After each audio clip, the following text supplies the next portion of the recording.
कार्तिक मास, पतित ब्राह्मणी कैसे हुई पावन।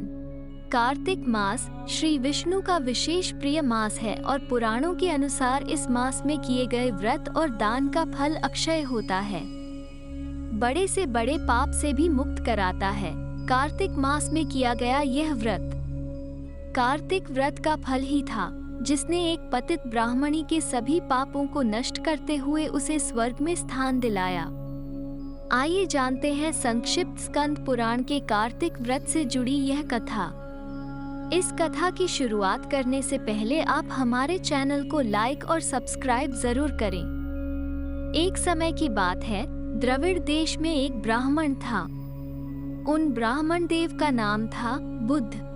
ब्राह्मण देव तो बहुत ही धार्मिक थे और सभी धार्मिक कार्यों में बढ़ चढ़कर भाग लेते थे।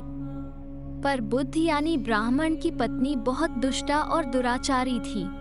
वो ब्राह्मण पति के साथ रहती हुई भी कोई धार्मिक कार्य न करती, पूजा अर्चना से दूर रहती, दूसरों के साथ समय बिताती, लेकिन अपनी और आत्मा की शुद्धि से जुड़ा कार्य करने में उसका मन ना लगता। ऐसी पत्नी के कारण ब्राह्मण की आयु कम हो गई और वो कम आयु में ही मृत्यु को प्राप्त हो गया। पति के मरने के बाद ब्राह्मणी और भी दुराचारी हो गई। अब तो उसे देखने रोकने टोकने वाला कोई नहीं था। वो घर से बाहर ही ज्यादा से ज्यादा समय बिताती और उसे दूसरे पुरुषों से बातचीत करने में थोड़ी सी भी लज्जा नहीं आती। गांव वाले उसे देखकर उसे ताने मारते। ब्राह्मण कुल की होकर भी उसकी कोई इज्जत नहीं करता, बल्कि हमेशा ही उसे बुरा भला ही कहते। अपने पति के रहते हुए तो उसे कभी खाने पीने की चिंता नहीं हुई, लेकिन उसकी मृत्यु के बाद वो भोजन को तरसने लगी। ब्राह्मणी का न तो कोई बेटा था और न ही कोई भाई जो उसकी आजीविका को चला सकता।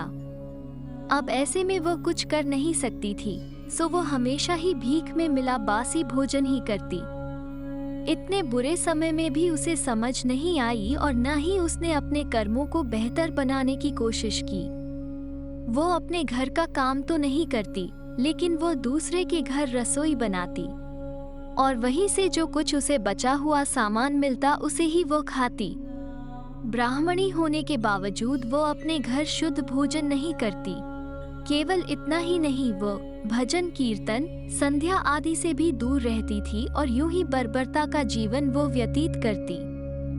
उसका जीवन ऐसे ही चल रहा था कि एक बार कुत्स नामक एक विद्वान ब्राह्मण उस ब्राह्मणी के घर पर पधारे।